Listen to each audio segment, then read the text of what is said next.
I have received a query via the internet from one Raghav Chaudhary as follows.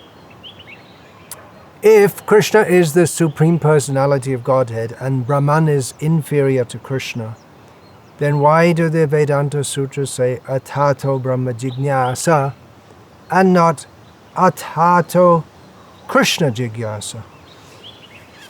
This is a very good question. Don't expect an answer in 2 minutes. It may take many lifetimes to understand these topics. I'll just enter slightly into them to attempt to answer this question without getting into so many abstrusities of trying to understand Vedanta. One thing, Brahman is not inferior to Krishna. Brahman is Krishna. If we accept the statement of Vedanta, Sarvang Kal Vidang Brahma, everything is certainly Brahma, then Krishna is not separate from Brahma. But understanding why then do we emphasize Krishna? What it comes down to is the impersonal understanding of Vedanta philosophy versus, if you want to put it that way, or being different to the personal understanding. So it's a very big topic which has been debated for centuries and will continue to be debated, no doubt.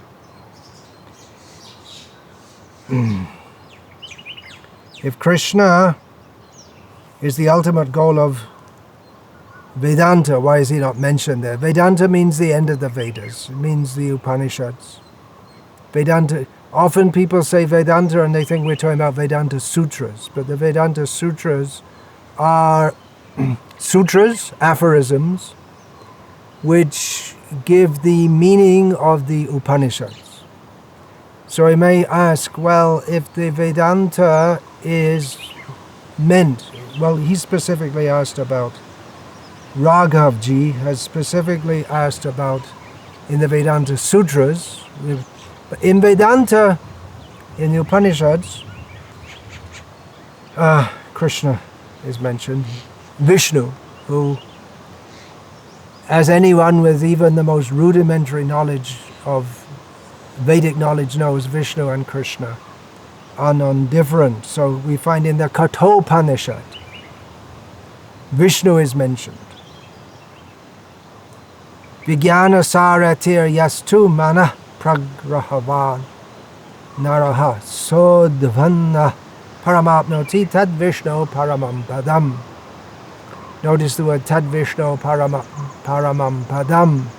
In the Rig Veda, we also have the same words, that the Vishnu Paramam Padam, the highest position, or the highest land, the highest world, is that of Vishnu. So the Kathopanishad states, one who possesses Vijnana, realization of the Lord, Vishnu, as his charioteer, and who thus maintains a steady control of the mind, which is like the reins that control the horses of the bodily senses, crosses this material reality and attains the supreme abode of Sri Vishnu, who is the omnipresent Super Soul, known as Vasudeva. That is from the Kathopanishad, which is most inspiring, Kathopanishad, for those who are seeking the truth, which is Athato Brahmajijnasa. Now we should inquire into the ultimate reality, the truth. So Kathopanishad is very inspiring in as much as Nachiketa wants to know Atma Vidya, even though he's offered by Yamaraj all kinds of material allurements, he's not interested. He wants to know what is the nature of the self. What is the nature of reality? So Atma is also a synonym of Brahma. Well, that's an important point, that if one is going to inquire into Vedanta,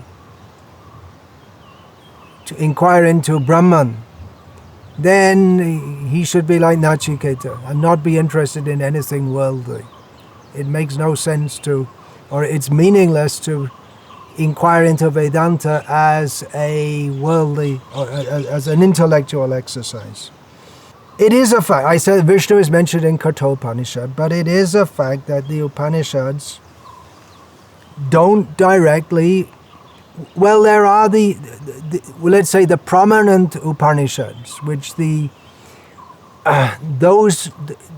famous commentators on the Vedanta Sutras are Shankaracharya, Sri Ramanujacharya, and Madhvacharya. These are the big three, you can say. There are many other commentators, but these are the big three who are generally, in those who enter discussion of Vedanta, they quote these three, their different commentaries they made. So, following the lead of Shankara, who chronologically was the first in among these three. He wasn't the first to write a commentary on Vedanta, but his is the oldest known extant commentary. So he restricted himself in studying the Upanishads, Vedanta, in giving the meaning of the Upanishads according to his philosophical perspective. He restricted himself to what are called the 10 principal Upanishads, or the 11 principal Upanishads. Let's see if I can remember. There's Isha, Prashna, Kena, Katha, Mundaka, Mandukya, Taittiriya, Aitareya, Chandogya, Brihadaranyaka, and the 11th Shvetashvatara. And there are many. There are, apart from that, there are another 107 Upanishads, but these 11 are, another 107, 108 main Upanishads, among which are specifically Vaishnava Upanishads, in which the Gopal Tapani, Rama Tapani, Nrsimha Tapani Upanishads, which they directly and clearly speak of Krishna, Rama, Nrsimha, Vishnu being the Supreme Personality of Godhead. But the principal 11 Upanishads, they are cast in language which can make their meaning seem to be very obscure. Deliberately so. Aitareya Upanishad states, Paroksha Priya Ivahi Devaha. The great personalities the iridescent personalities who study these kind of topics, they like indirect statements, abstract, obscure statements. Why that is so has been discussed by various philosophers of Vedanta. One reason is these topics are not meant to be revealed simply by book knowledge. It's not supposed to be clear. One has to have clear consciousness before one can even begin to understand it. That means one has to lead a pure life. One has to be inquisitive to know the absolute truth to the exclusion of all other things. Again, one should not be interested in worldly enjoyment. And another point is that as if we take 11 Upanishads, then Shvetashvatara, then the last verse or the last statement, because a lot of the Upanishads are not in verses, a lot of the statements are in prose. So the last statement of Shvetashvatara, we can say the last statement of the 11 that Shankara takes as the basis of his exegesis of Vedanta Sutras is Yasya deve parabhakte yata deve tata garo tasyaite katita hyarta prakashante mahatmanaha.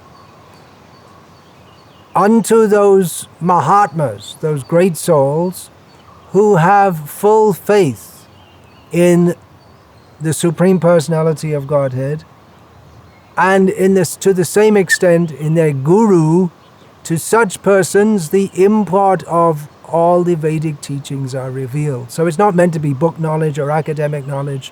One is supposed to study it from a Guru who will direct one not simply in an intellectual manner, but in a personal manner according to one's mentality and how to purify that. This is not easy. These are not easy topics. Now, if we send a child to school, first 4 years old, 5 years old, whatever the age may be, we may desire that in future the child will be highly accomplished academically, to the extent that the child can understand E equals mc squared. We've all heard E equals mc squared. Energy equals mass times the speed of light squared. I can say it. You can say it. I don't understand it. And you, my dear listener, probably don't understand it. Even theoretically, I don't understand it. I don't know how you can multiply mass. You can multiply a number which signifies mass, but that's not the same as mass. So I don't understand it. And to enter into the complexities of its understanding is not for a 4-year-old child, but he has to begin somewhere. He has to begin at the beginning. Einstein also had to go to school at some point and learn 1 + 1 = 2. So it's a progression. Why isn't it stated in Brahma Sutras that Krishna, Brahma Sutras means Vedanta Sutras. It's another term. Actually, in the traditional literature, we'll often find more. We'll find Brahma Sutra, Brahma Sutrani, the Brahma Sutras. That term is used more. Probably the term Vedanta has entered into the English parlance more due to one Swami who introduced the concept of Vedanta to the Western world in the 19th century. So Krishna is Brahma, but Brahma is Krishna, but not everyone may be ready to understand that or accept that. So the Vedanta Sutras are aimed at persons who are at a certain level of progression. They're actually entering the spiritual path. Those who have been through Karma Kanda, Athato Brahmajijnasa, the first sutra in the Vedanta Sutras. Now, therefore, one should inquire into Brahman. So what does now mean? What is it? What is the significance? It's a sutra. So in a sutra, it is one genre of Sanskrit literature in which every single syllable has to count and is pregnant with meaning. So what does this mean? Now, many of the commentators, they say that now means that when one is fed up of everything material, one has seen the insufficiency of material life, material existence, of repeated birth and death, of enjoyment even in the heavenly planets, then tad vijnanartam sagurum evabhigachet shrotriyang brahmanishtam in the Upanishads, Mundaka, stated to get that knowledge, tad vijnanartam, for the sake of getting that knowledge, one should approach a guru. So which knowledge is that? That's described prior to that. That knowledge which transcends the knowledge of this material world. And there's so much. How much can you get into now? There's paravidya, aparavidya, knowledge of the material world and knowledge of transcendence. So this Brahmajijnasa, now then, having understood that nothing in this world is of any value, then one should inquire into Brahman, the nature of transcendence. And again, Nachiket is a very good example of that, who's eager to know what is that. It may also be that one is fortunate, like Shvetaketu, he wasn't eager to inquire. He had no clue about what is Brahman, and his father kindly taught him. So understanding, it's progressive knowledge. Sarva karma akhilam partha jnane parisamapyate. It's stated in Bhagavad-Gita that karma, here the term karma in Bhagavad-Gita is understood to mean all those activities which are performed within the Vedic directions. Remember, Vedanta is the end of the Vedas, and before that comes Rig, Yaja, Sama, Atharva. The Vedas, the Veda Brahmanas, the Veda Samhitas, Brahmanas, Aranyakas, then you come to the Upanishads. So within the Vedas, mostly, Traigunya Vishaya Veda, Krishna tells Arjuna in Bhagavad-Gita, the Vedas mostly deal with subjects within the modes of nature. But Gita and Vedanta Sutras, they aim, or they direct, they point us to go beyond material, the material level. They teach us to go to the level of Brahman, that which is beyond material. Now I'm quoting Gita, and both the Vedanta Sutras and the Gita are accepted as expositions on the Vedanta in different ways. And Shankara, of course, the seminal acharya of Advaitavad, of Mayavad, who is considered the seminal acharya of Vedanta in this Kali Yuga. He, of course, accepted Gita as being the essence of all the Upanishads. Sarva Upanishado Gavo. He stated that the... is that Shankar? But anyway, it's accepted in his line that all the Upanishads, they're likened to a cow, which is the Bhagavad-Gita. Dogda Gopala Nandana. And in this analogy, Krishna is like a cowherd boy who's taking the milk from the cow. In other words, what Krishna is presenting in Bhagavad-Gita is not something that Krishna made up. It's the eternal knowledge of the Upanishads, and Krishna is extracting that. Dogda Gopala Nandana. Vatsa Partha, the calf who inspires the cow to give milk, is Arjuna in this analogy. Vatsupata, Sudhir Bhokta, and who will drink the milk apart from Arjuna, who will take this this milk of the Upanishads are persons who are suddhi, who are very good, pure intelligence. And what is the nature of that milk? Dugdam Gitamritam Mahat.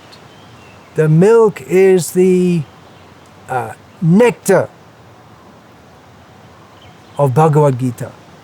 So Bhagavad-Gita, Vedanta Sutra, they have the same aim, which is to teach us about reality beyond the illusion of this world. And Shankara, of course, who accepted Bhagavad-Gita, he made his Gita commentary. He accepted Bhagavad-Gita, and in Bhagavad-Gita, Lord Krishna says, Vaidyaischa savera hameva vedyaha. I'm quoting the Gita here because one thing is the Gita hits much more clearly it's difficult to find the right words here, but the Bhagavad, let's say, it's simple in comparison to Vedanta. The very language is simple in comparison. And yeah, it's spoken by Krishna. In Bhagavad Gita, Krishna, he makes the point, Vaidyaischa savera hameva vedyaha. All the Vedas are meant for knowing me, Krishna says. So what is it? Upanishads, they give knowledge. Brahmajnana, this term we find. Brahma Vidya, we find the term Brahma Vidya within the Upanishads. Knowledge of Brahman. So what is that? What is that knowledge? That knowledge is ultimately meant to know Krishna. And Krishna says, Vedanta Krit, Veda Vid Eva Chaham. I, Krishna says, am the compiler of the Vedanta. And of course, we know that Vyasadeva compiled the Vedanta, and Vyasadeva is accepted as an avatar of Narayana, as is Krishna. Or Narayana is accepted as an avatar of Krishna. But the point is that Vyasadeva and Krishna, they're both Narayana. So Krishna is the compiler of the Vedanta, and he is the knower. If we want to know what is Vedanta, then best to hear from Krishna, who is accepted by all authorities on Vedanta as Vedavit, one who knows things as they are, one who knows the Vedas. But then again, why is it not directly stated in Brahma Sutras? So I've given some reasons, and I'll develop that more. One reason, as Krishna says in Bhagavad-Gita, Bahunam janmanamante jnanavan mang prapadyate. It may take many lifetimes of studying knowledge to surrender to Krishna. Vasudeva sarvamiti samahatma sudurlabhaha. To accept, to come to the realization that Krishna is everything. Krishna is Vasudeva. It's a very important name of Krishna. Vasudeva means he appears as the son of Vasudeva, and it also means he who pervades everything, which is another meaning of the name Vishnu. Such a person is very rare, Krishna says, who comes to that level of understanding. Who comes to that level of understanding that Krishna is all in all. In other words, Krishna is Brahman. How is Krishna Brahman? Well, what is Brahma? We say, Athato Brahmajijnasa, that is described, that's the first aphorism of Vedanta Sutras. Now we should inquire into Brahma. And then immediately in the second sutra, Vyasadeva explains what is that Brahman. What are we talking about here? What is Brahman? And he gives it again in a sutra, tersely. Janmadyasya yataha. That from which everything emanates is Brahman. Janmadyasya yataha, Janmadi. From which birth, and then what does that mean? Janmadyasya yataha. Remember, Vedanta Sutras are a exposition of the Vedanta. And Vedanta means Upanishad. So all the commentators on the Vedanta Sutras, their task is to explain each sutra in terms of statements from the Upanishads. And all of them, whether a Kevaladvaitavadi, Dvaitadvaitavadi, or Achincha Beda Beda Tatvagyani, Vishishtadvaitavadi, Shuddhadvaitavadi, Shuddhadvaitavadi, there are so many different schools. They all accept that these first two aphorisms of Vedanta Sutras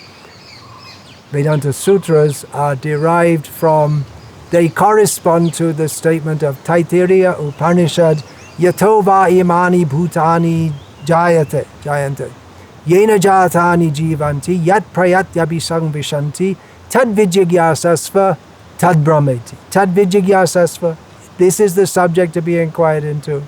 That is Brahman. What is that? Yatova imani bhutani jayante, that from which everything comes. Janmadi asya yataha. And that's Janma. And then Yena jantani jivanti, by which everything is maintained. Yat prayatyabhisang vishanti, that into which everything enters ultimately. That is Brahman. So the same thing is stated by Krishna in Bhagavad-Gita. Aham sarvasya prabhavaha, I am the source of everything. Mayadhyakshena prakriti suyate sacharacharam. Hetunanena konteya jagad viparivartate. I oversee everything, Krishna says. So creation, maintenance, and destruction, they're all overseen, or they're all facets of Krishna. So Brahma and Krishna are non-different. But it might take a long time, it may take many lifetimes to understand this. Now this Vedanta Sutras, they describe about Brahman, and opening with the words Janmadyasya yataha. Janmadyasya yataha. The Srimad Bhagavatam opens with the same words. The Srimad Bhagavatam is the exegesis of the Brahma Sutras by the author of the Brahma Sutras, Vyasadeva. And he opens with the same terms. He doesn't, well, he opens the Srimad Bhagavatam with an invocation, Om Namo Bhagavate Vasudevaya, offering respects to Bhagavan, the Supreme Personality of Godhead, Vasudeva. And then what is the subject matter here of Srimad Bhagavatam? The Srimad Bhagavatam hits on the target of the absolute truth, of Brahman. It's a discourse on Brahman. And in the Garuda Purana, it states, Bhashanam Brahma Sutranam. The Srimad Bhagavatam is an exposition or an explanation of the Vedanta Sutras. And in Bhagavatam, I'll get through to that later. Anyway, so Janmadyasya yataha, it's the same subject matter, but in Bhagavatam describes it unequivocally and clearly. What is that? Om Namo Bhagavate Vasudevaya. That Brahman is Krishna Vasudeva. Janmadyasya yaton vayaditarataschates vabignaswarat tene Brahma, that same knowledge. Tene Brahma Adi kavaye mohyanti yad suryaha tejo vari mridang yata vinamayo yatrachi sargo misha dhamna svena sadani rasta kuhakang satyang parang dhimahi. This first verse of Bhagavatam, there are 18,000 verses, summarizes all the subject of Vedanta Sutras. Please read it, Srimad Bhagavatam. You'll find that the very first verse summarizes all the topics of all philosophy and theology, not only within the Vedic corpus, but all over the world. It's tremendous. That's only the first verse. And it points clearly to Krishna, the Supreme Personality of Godhead. Now, again, why is it not in the Brahma Sutras? Krishna. Why not Athato Krishnajijnasa? Well, it's not everyone can understand this immediately. Manushanang sahasreshu, Krishna says in Bhagavad-Gita. Kaschid yatate siddhye. Very few people are interested in understanding the highest goal of life. Yatatam api siddhanang kaschin mang veti tadvata. And Krishna says of those who have understood at some level the absolute truth, hardly one knows me in truth. So the question was, if Brahman is inferior to Krishna, it's not exactly inferior, but the Krishna and Brahman, they're the same, but the subject matter of, or the understanding of Brahman without understanding Krishna as the Supreme, if we simply understand Brahman as an undifferentiated light, that is an incomplete understanding. It's not that Brahman and Krishna are different. An example, there are various examples given. First of all, let me quote from the Bhagavatam in this regard. Vedanti tat vidas tatvam yad jnanam advayam brahmeti paramatmeti bhagavaniti shabhyate. That the one truth is perceived of by different knowers of the truth, according to their levels, as Brahman, Paramatma, and Bhagavan. Brahman means the understanding of the absolute truth as undifferentiated oneness. Paramatma means understanding the supremacy of the Supreme Lord as manifested within the creation, present in every heart, present in every atom.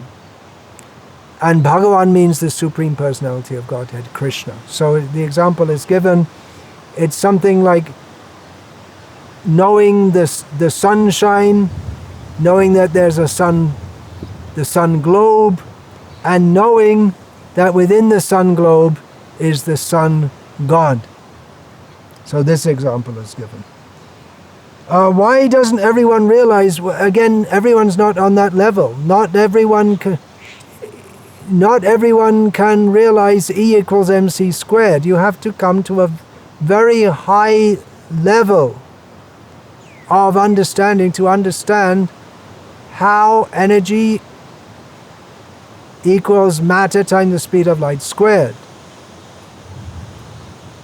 It requires a very high level, and not everyone will come to that level. Many people may be able to say E equals mc squared, but very few people may be able to understand conceptually and the mathematics behind it. Remember that this Athato Brahmajijnasa is for people who are entering into spiritual life, having become fed up with everything in this material world. And there have not many people come even to that level. And even many people who may say they're interested in Vedanta, are they interested in giving up material enjoyment? There's no meaning. If one is not interested in giving up material enjoyment, there's no meaning to discussing Vedanta. It becomes theoretical only. It doesn't serve the point of actually coming to the level of spiritual realization. So why doesn't everyone understand? In Gita, Krishna says, Nahang prakasha sarvasya yoga maya samavrita mudho yang na bijana tima mebya paramavya. Krishna says, got a little mixed up there.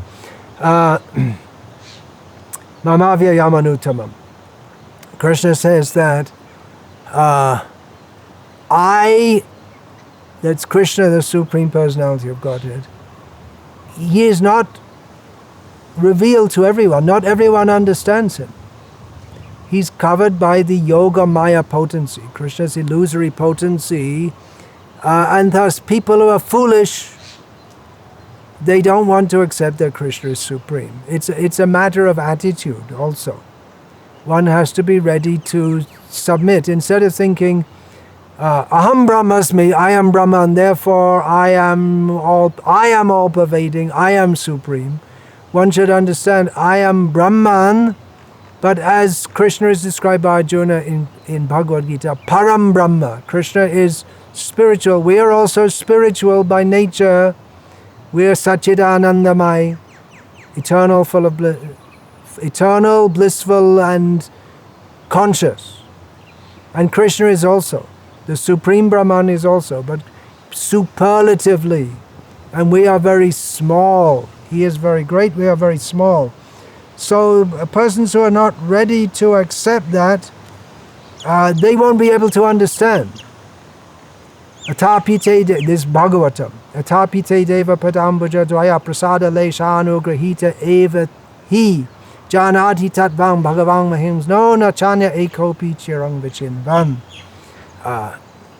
Not everyone understands Krishna. It requires Krishna's mercy to be able to understand him. If one can get a little of his mercy, one can understand him. If one tries to understand without standing under, if one thinks I will understand everything just by my own intelligence, then we won't understand.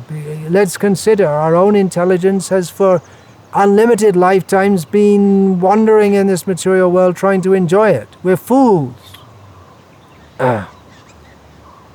Now, it is possible to have Brahman realization without Krishna realization. That's accepted in the Bhagavatam. But that realization is not complete realization. Because complete, just like realization of the sun, does not mean simply to understand there's sunshine, nor even to understand that the sun comes from the sun globe, but to understand that the sun globe is directed by the deity of the sun god. That's complete realization. So in the same way, to merge into the light of Brahman, that is not complete. Therefore, Bhagavatam states, Ye nye ravindaksha vimuktamaninas tvayasta bhavad avishuddha buddhayaha aruhya kritsrena parang padang tatav patantyatho nadrita yushmadangaya. In this verse is stated, I'll just go through it from the beginning. There are others who do not surrender to Krishna. Beautiful lotus-eyed Krishna. They are liberated and they think they're fully liberated, but they're not, because their consciousness is not fully purified. Therefore, even though with tremendous effort over many lifetimes of very difficult practices or austerities, studying Vedanta is not, again, is not a book, just a book that you read. It's one has to, on the Jnana Marga, one has to tapasya, that word is there. And that's an essential part of the path of Brahman realization, accepting austerities. So even though with great difficulty they may become liberated, but they fall again from that position because they neglect to worship Krishna's lotus feet. Bhaktya mam abhijanati, Krishna says in Bhagavad-Gita, Bhaktya mam abhijanati.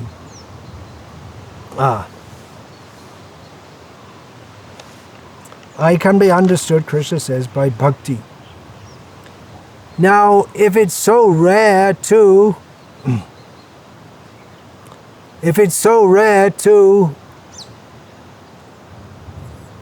attain Brahman realization, and the ultimate level of realization is Krishna, the Supreme Personality of Godhead, then why do we find so many bhaktas? That's a relevant question.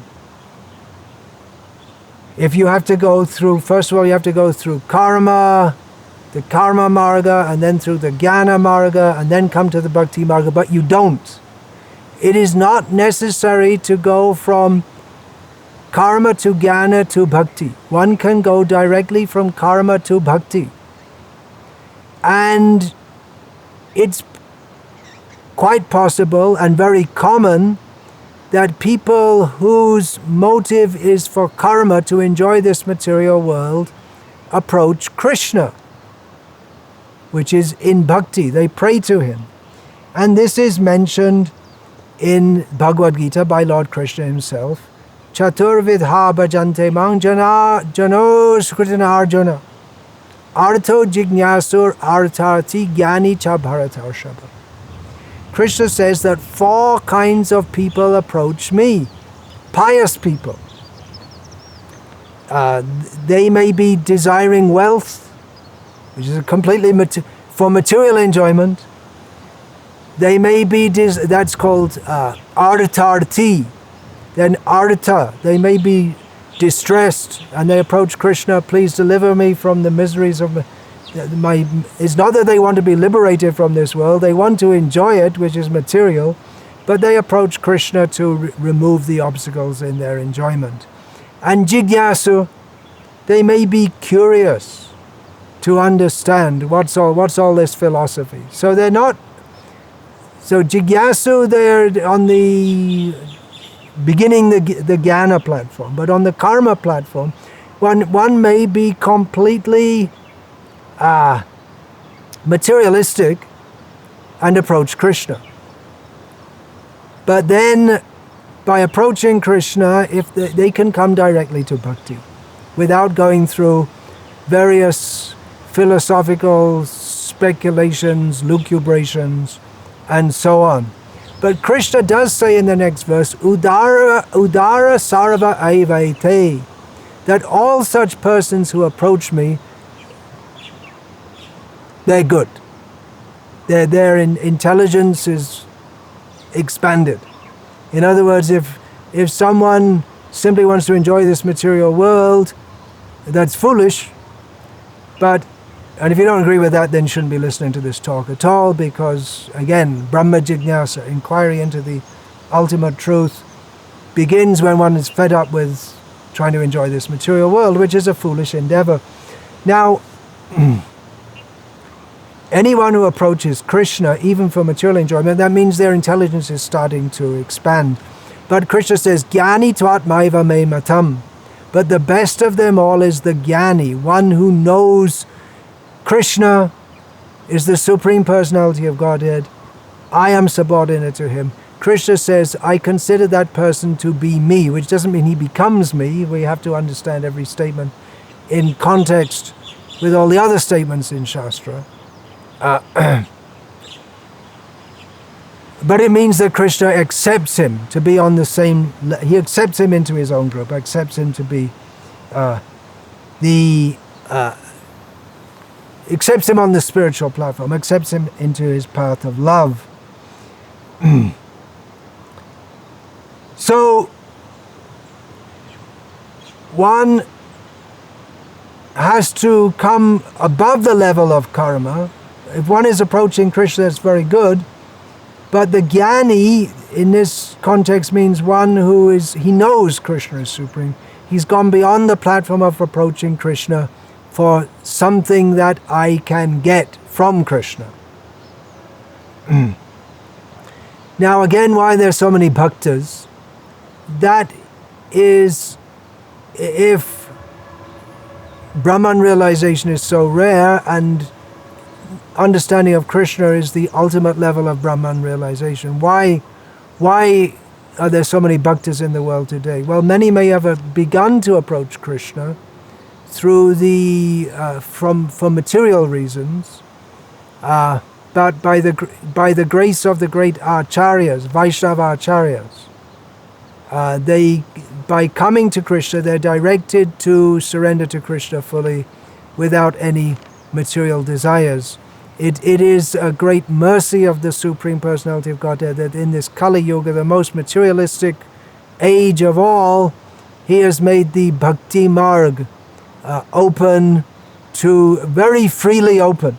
Especially Chaitanya Mahaprabhu has given a very easy process by which one can very easily approach Krishna in pure devotional service. So we should inquire about Krishna. These are the best inquiries. Inquire about the Supreme, yes.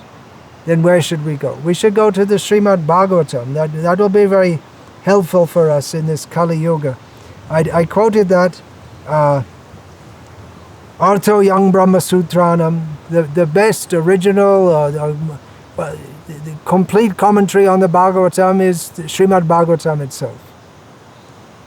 It's the original commentary on Vedanta Sutra. We think that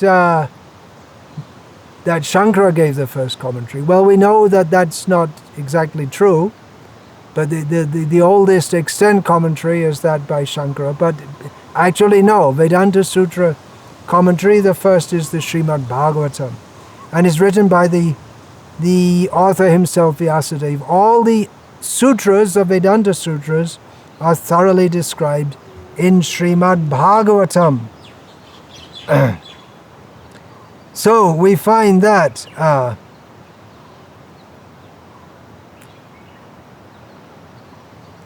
when we find in the beginning of the Bhagavatam that this Bhagavatam was spoken by Sutta Goswami to the sages at Naimisharanya, who asked him various questions. He replied to them as follows: Munaya sadhu prishto ham bhavadbhya loka mangalam yat krita Krishna samprashno yenatma suprasidati. He said, "Thank you very much. I really appreciate your questions."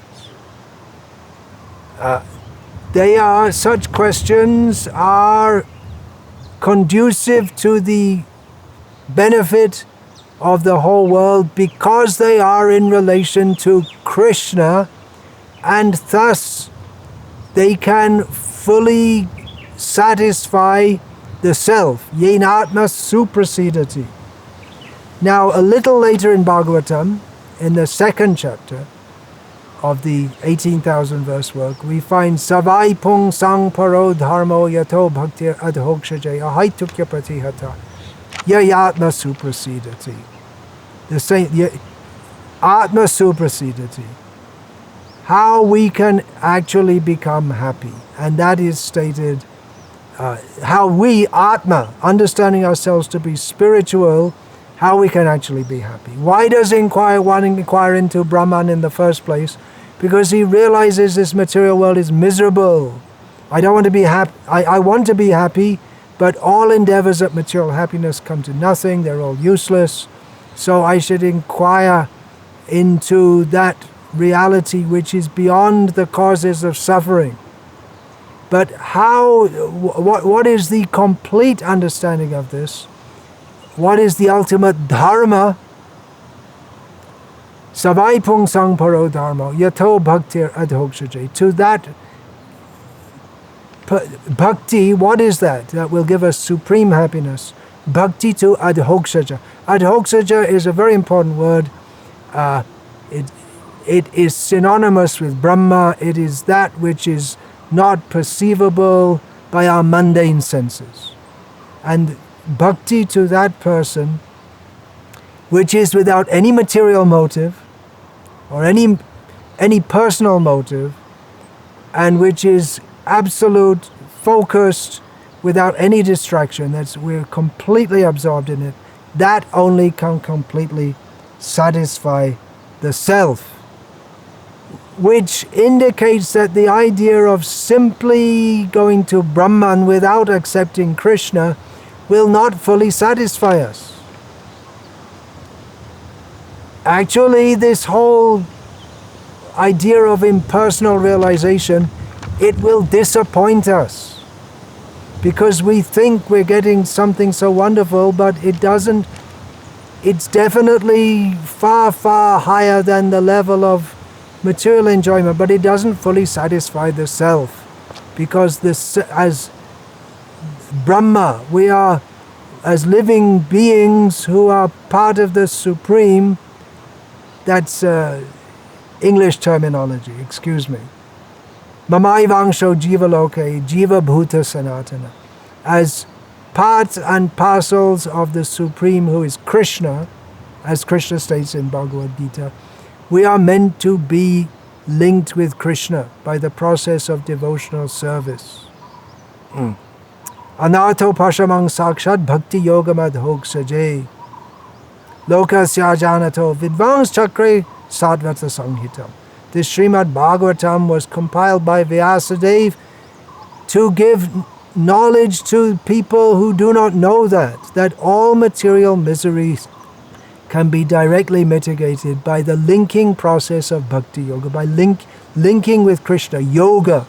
You see, yoga, Brahma, Dharma, everything, jnana, everything is subsumed in Srimad Bhagavatam.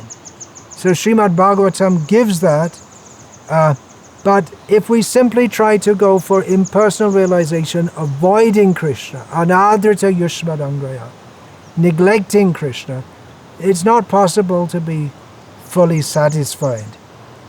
We have great hope that it will fully satisfy us, but it doesn't. And in that respect, it resembles material enjoyment, which in the beginning we think, oh, it's something wonderful.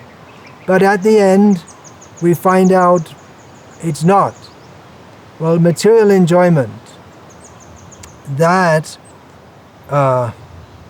what is that? That is described, material enjoyment, sensual enjoyment, it's like the description in Bhagavad-Gita, Vishayendriya samyogam yatadagre mritopamam pariname vishamiva sasukam rajasam smritam. Material enjoyment is the interaction of the senses with the sense objects. And we think, this is wonderful. But in course of time it turns into poison.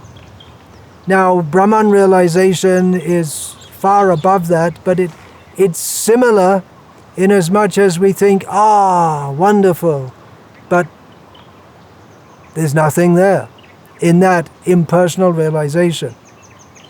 There's nothing there. Sarvam kalvidang Brahma. Everything that exists is Brahma. All of reality is Brahma.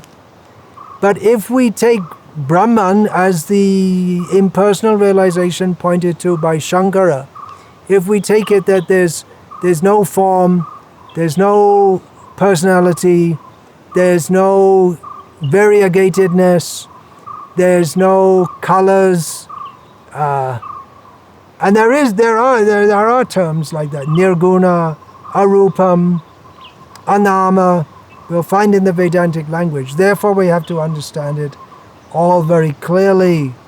That anama means the Supreme has no name, but then Vishnu Sahasranama, Vishnu has 1,000 prominent names, and Shankara himself accepts, he has commented on Vishnu Sahasranama. So Shankara himself knows, but he's just pointing to one level. But if we think that the Supreme is without personality, and it's all just light that we have to merge into, then there's actually nothing there. But Rasovai Saha, Taittiriya Upanishad says, the absolute truth is full of rasa. It's full of taste. It's not simply niraka. There's no material form, there's spiritual form. So, impersonal realization will never satisfy us. And actually this philosophy doesn't make any sense anyway, that ultimately there's nothing there. You may say, well, Brahman's there, but what is Brahman? If you say, well, no heads, no hands, no exchange, no personality, no variegatedness, no form, it all comes to nothing. It's neti, it's only negation. But where's the positive? Then it becomes like Buddhism, shunya. There's nothing there. The Shankara's followers, Shankara and his followers, they argued Buddhism, but it comes to much the same thing. However, we find from the Vedic language, Satyam Shivam Sundaram, the absolute truth is all auspicious and beautiful. So that ultimate reality is Krishna. Krishna is reality, the beautiful. The reality, the all beautiful, the all wise, the all loving, All reality is in Krishna. All beauty is in Krishna. All love is in Krishna. All sweetness is in Krishna. All reality is Krishna. All reality, all truth is Krishna. All wisdom is Krishna. All beauty is Krishna. All enjoyment is Krishna. All reality, beauty, joy, truth, everything comes from Krishna. Krishna is the fountainhead of everything. Whatever this is what we yearn for. This is what we really want. Yayatma suprasidati. We want to be fully blissful. That is possible with Krishna, and everything that we conceive of without relation to Krishna, it's simply a form of illusory understanding. Ritertam yat pratiyeta na pratiyet machatmani yad vidyad atmano mayam yatabhaso yatatamaha. As Krishna states, we'll find in Bhagavatam, that sarvam kalvidam Brahma, everything is Brahma, but our perception of anything without perception of Krishna, it's not ultimate reality. We may think that it's reality, but it's not. It's just like a reflection within the darkness. So even this impersonal realization, it's not a complete understanding of reality, and it will not satisfy our heart. So we should yearn to know about Krishna, inquire about Krishna. How will we do that? Well, the Srimad Bhagavatam is the complete exposition of Krishna. Complete. Krishna is unlimited, but at least for what we can understand, how much we can understand, we find from Srimad Bhagavatam. And ultimately Krishna is to be loved. He's not a subject like entomologists. They study butterflies and different kinds of insects. It's in other words, Brahman is not ultimately a subject to be understood by us, but raso vaisaha. Brahman is the supreme lovable, is Krishna. Hare Krishna.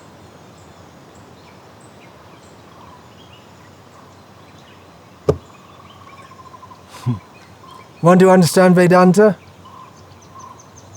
According to Shankara's system, you have to be a sannyasi. According to Shankara's system, you have to give up all attempts to understand this world, to enjoy this world. Become a sannyasi. Vedanta patan dhyan sannyasira dharma. The dharma, the proper activity for a sannyasi, according to the followers of Shankara, is studying the Vedanta and dhyana, meditation.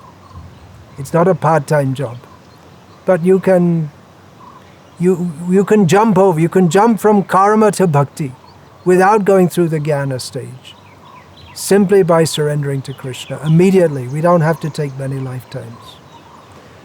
Hare Krishna!